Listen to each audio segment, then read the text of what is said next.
Buenos días, muy buenos días para todos y para todas.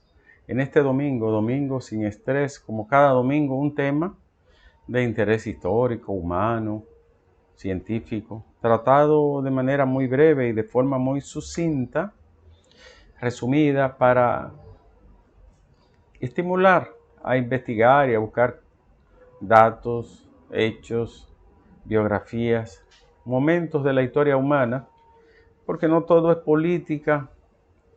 Y no todo es problema político, social, también la vida y el cerebro humano tiene cabida para la reflexión y también para la intrusión cultural. Señores, estamos aquí gracias a Francia Brie, Francia Valois. Ella es mortgage banker, es una especialista, tiene una experiencia muy larga asesorando en préstamos hipotecarios, cualquier tipo de transacción que envuelva hipotecas. Es una persona que puede aconsejarle, ayudarle lo suficientemente bien para tomar decisiones acertadas y adecuadas para usted y su negocio. Mortgage Banker, Francia Avaloy. Su teléfono es el 718-344-0819. 718-344-0819. Y ahora se ha sumado un nuevo territorio en el que ella trabaja con dominicanos, especialmente Maryland. Pueden buscarla en Maryland, también en Nueva York, en New Jersey, en Miami y en Connecticut. Así que ya se ha extendido su campo de acción y de trabajo. Gracias, Francia, por cada semana permitir que compartamos con ustedes estas ideas y estas opiniones que no son absolutas ni inconmovibles, sino reflexiones que pueden ser discutidas. Hoy vamos a hablar de un ámbito y de un aspecto que está ligado a la vida humana, a la sociedad, a la familia, a todo el quehacer, el poder. El poder en sus diferentes manifestaciones, su origen, su evolución. Miren, el poder ha existido siempre desde que la conciencia humana se dio cuenta que podía influir y dominar a determinadas personas. Cuando un grupo tuvo la habilidad, la destreza, los bríos, la fuerza de controlar a otro grupo o a otra persona, se dio cuenta que podía decidir en él, influir en él y al final podía tomar incluso decisiones que de orden personal e individual él podía asumirla el otro, el que domina, el que tenía hegemonía sobre los demás.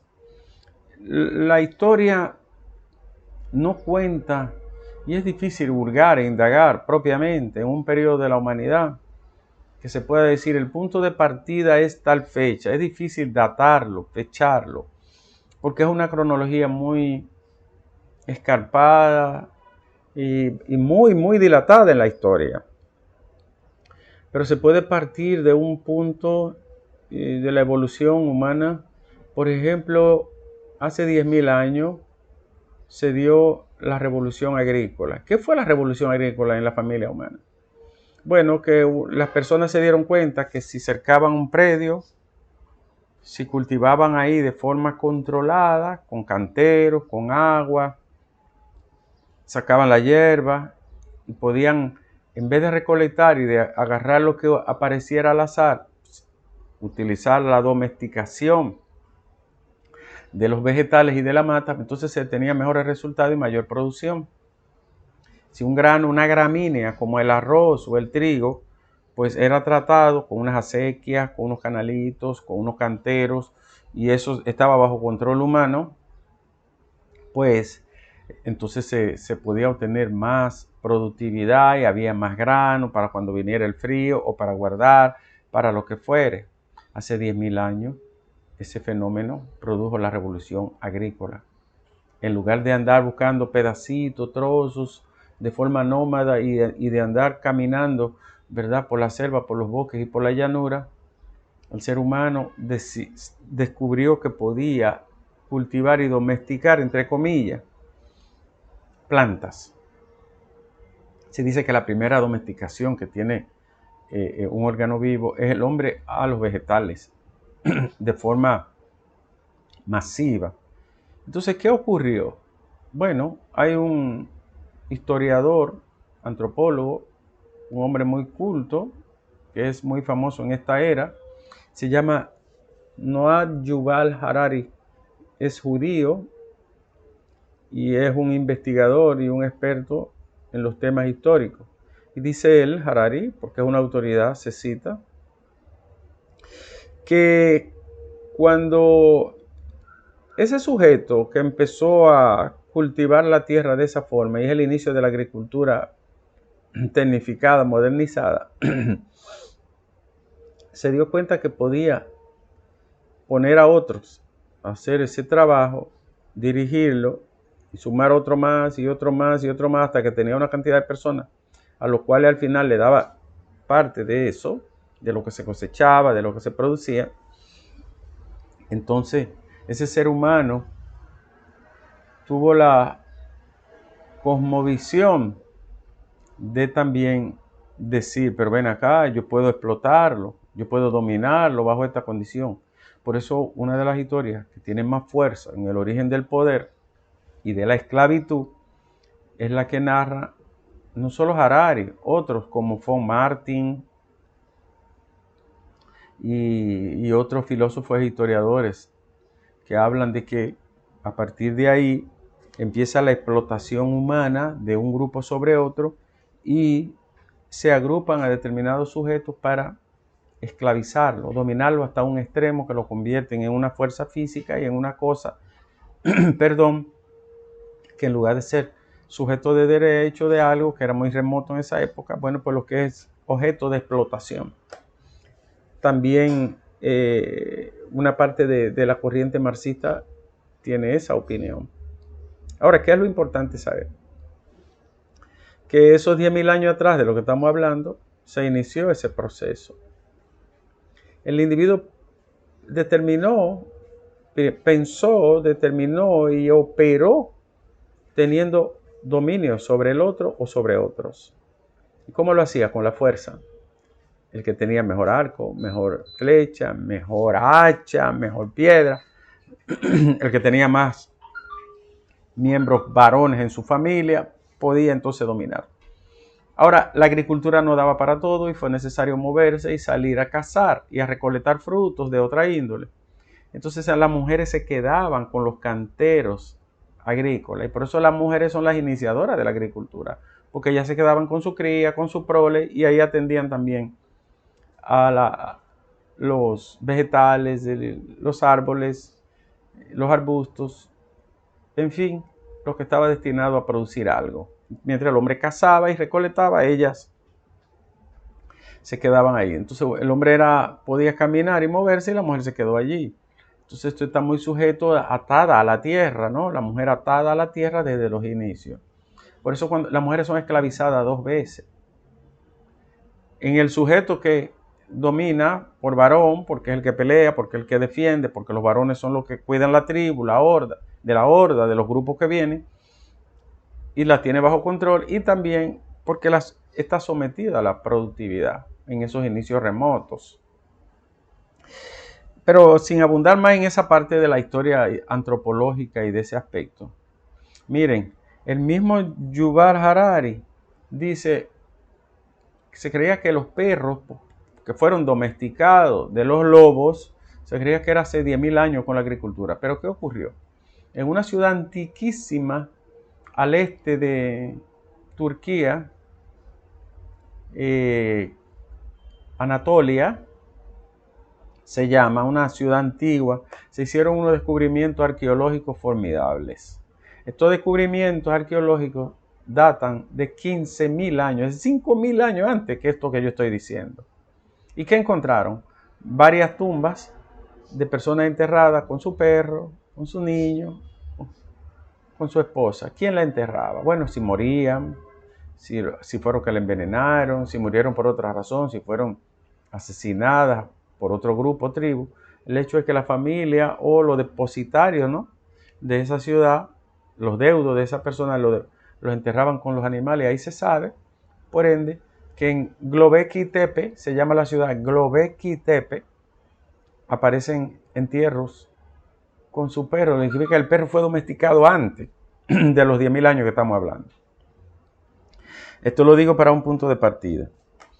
A partir de Harari y de otros autores, la humanidad ha tenido 3 o 4 grandes revoluciones. Esa revolución agrícola, la revolución científica, la revolución cognitiva y la revolución tecnológica. No hay que explicarlo, ya ustedes lo entienden. Agrícola, la revolución científica, la revolución cognitiva y la revolución tecnológica, que es la que estamos viviendo hoy. Entonces, ¿qué tiene que ver esto con el poder? Claro, porque la técnica, ¿no?, de cómo se hacen las armas, cómo se hacen las flechas, cómo se hacen las espadas, cómo se hacen los cuchillos, las hachas, tiene mucho que ver con el dominio, con la hegemonía, con el control que determinados sujetos van a ejercer sobre otros. Doy un salto bien grande, salgo de ese periodo y caemos en el Imperio Romano. En Occidente, la primera forma de control centralizado, absoluto, con potestades ilimitadas y con autoridad suprema sobre todo, recae en una figura que es muy reconocida, o sea, muy mencionada en la historia. Pero antes que esa figura, en Oriente, por la zona de Sumeria, Mesopotamia, por donde se cree que empezó la civilización humana, apareció un gobernante llamado Sargón el Grande. Sarkur, que en el idioma persa era como Sakur King. La palabra King en el indoeuropeo más antiguo, que termina con el inglés, es rey. Y en idioma árabe antiguo persa, Sakur King, que es Sargón el Grande o Sargón el Primero, quiere decir rey, precisamente, rey verdadero, rey legítimo, rey primero. Entonces se considera que el primer gran gobernante, emperador, que tenía control sobre todos y sobre todas las cosas, fue Sargón el Grande. Por ahí, por Sumeria, estamos hablando del año 3000 o 2720 al 2215, que terminaría ese reinado y sus sucesores posteriores. Ese imperio que se fundó, que se considera el primero, fue el imperio acadio, del que se tiene documento, ¿no?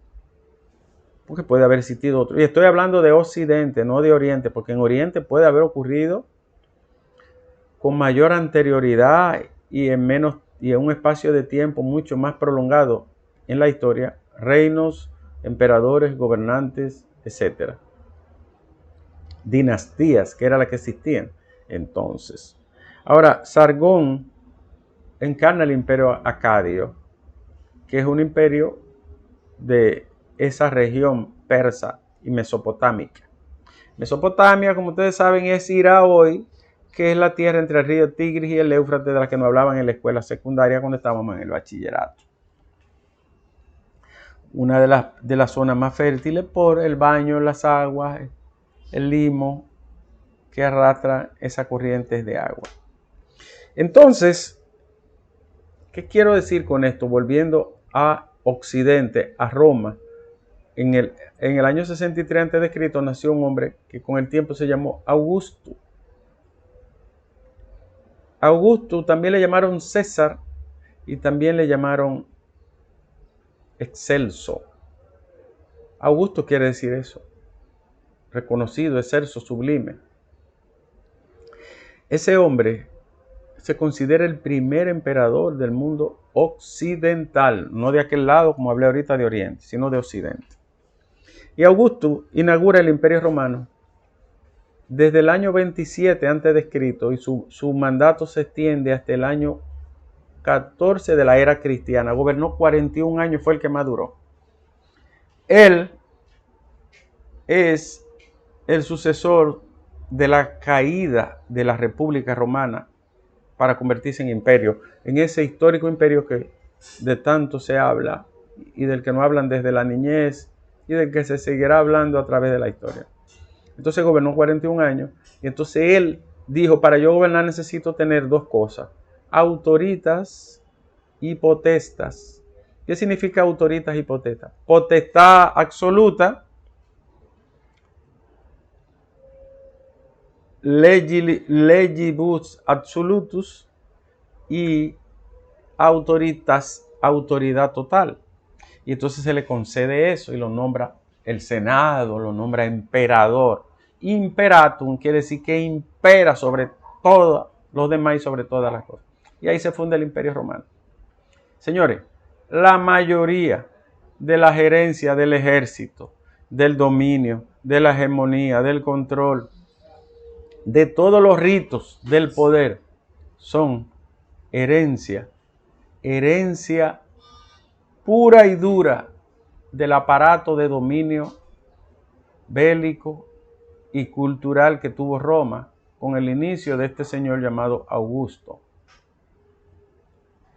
¿Qué ocurrió? Bueno, después creo que vino Tiberio y lo sustituyó y empezó el emperador a tener cada vez más poder, más poder. Por eso ustedes ven que en las películas, por ejemplo, romanas, cuando están en el circo, los gladiadores y esto, él con decir se va o se queda ya, tiene derecho de vida, de muerte, de los bienes, de la propiedad. Bueno, y se funda la sociedad romana bajo esa condición y la sociedad occidental hereda eso. El Imperio Romano dura desde ese periodo del año 27 a.C. hasta su caída en el año 476. Cae en el 476 en Occidente, es decir, lo que es Italia, Alemania, España, Francia, toda esa zona del centro de Europa y del norte de Europa. Cae, oigan, ¿quién era el último emperador? Por herencia era un señor llamado Rómulo Augusto. Pero ¿qué pasa? Que era menor de edad, solo tenía 14 años. Entonces le llamaban Augustulus. Augustulus quiere decir Agustito, el chiquito, el pequeño. Es un diminutivo. Y ya el imperio no se aguantaba más, ya no podía soportar los ataques. Y llegan las tribus bárbaras y un germano llamado Odoacro le corta la cabeza al papá. Como el niño no podía estar en el trono solo siempre, estaba el padre ahí, Augusto. Y ahí termina el imperio. Odoacro se llama el que terminó con el imperio romano. Ahora, ya no voy a hablar más de esa historia larga, sino a partir de ahí, ¿quién asume el poder? El único órgano que tenía formación, que había estudiado, que tenía centro de estudio de teología, de oratoria, de matemática, de astronomía. ¿Cuál era el único que tenía división territorial, que tenía una estructura jerárquica, porque el mismo imperio se lo había permitido? La iglesia. La iglesia católica, la iglesia romana, asume el poder, pero eran los únicos letrados y los únicos que tenían una estructura. Entonces el poder religioso domina desde la caída del imperio hasta la Revolución Francesa en 1789. Hay que decir que en Oriente el poder cayó en 1453, en Constantinopla o Turquía o Bizancio, que es hoy Turquía. Pero se extendió hasta ahí hasta que los árabes, el imperio otomano, derrumbó lo último que quedaba 10 siglos después en Oriente, en Turquía. Y barrió con el último enclave católico cristiano que había en el mundo oriental, en el Medio Oriente. Y en el caso de Occidente, entonces la iglesia asumió el poder. ¿Qué hizo la iglesia? Como era la única estructura que tenía obispados, arzobispados, ermitas, iglesias, pues asumió el poder. Y por eso es que monta su aparato de poder, impone la fe, impone el dogma, impone las creencias, impone la Inquisición, y el poder traspasa de un poder bélico imperial a un poder romano religioso. Y esa es nuestra herencia, señores. La Revolución Francesa termina con ese viejo régimen de 10 siglos y derrumba los cimientos antiquísimos de herencia romana, el derecho romano, la filosofía griega y la religión judeo-cristiana. Son los tres pilares de la cultura occidental. El poder, voy finalizando, se origina en toda esa simiente histórica que es mucho más larga de ahí, más complicada. Yo lo que he hecho un resumen. Ahora, Fíjense que el comportamiento de los presidentes, de los senadores, de los diputados sigue siendo el de romanos superiores, patricios, la clase alta, la nobleza, los que estaban arriba eran los patricios, los clientes en el medio, la plebe abajo y los esclavos más para abajo, y abajo de los esclavos habían otros dos grupos, todavía más excluidos, que eran los peregrini, que eran los que andaban rodando por el mundo sin familia y sin nada, hijos de violaciones, de la conquista, no tenían bienes, no tenían apellido, no tenían registro, no tenían nombre, eran peregrinos. Y otros que se llamaban homo sacer, que no tenían ningún valor, eran menos que los peregrinos. A eso lo podía matar cualquiera, lo podía derrumbar cualquiera, lo podía atropellar cualquiera, y nadie los castigaba, no se conocía el homicidio ni el delito, porque esas personas se consideraban una piedra, una cosa.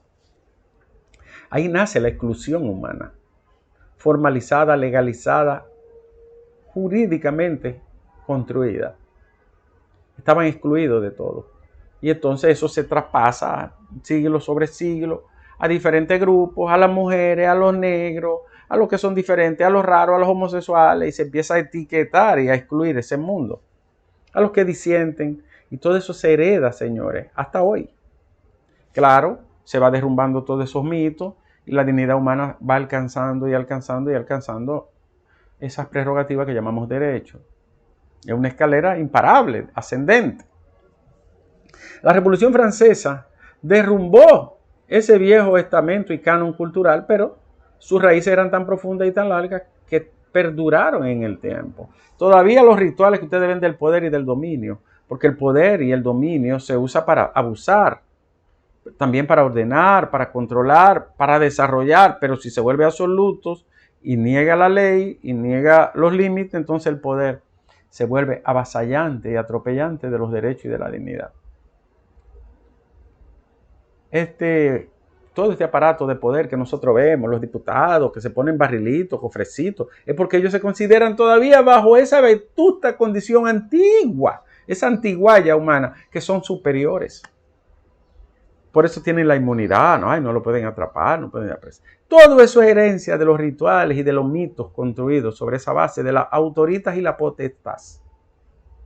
Ni hablar psicológicamente y cerebralmente cómo el poder da placer, estimula y el otro se considera ya ribota. Por eso ustedes ven que hay gente que le dice, mire, no roben, no hagan esto, y vuelven y meten la mano, sí, porque están en el poder.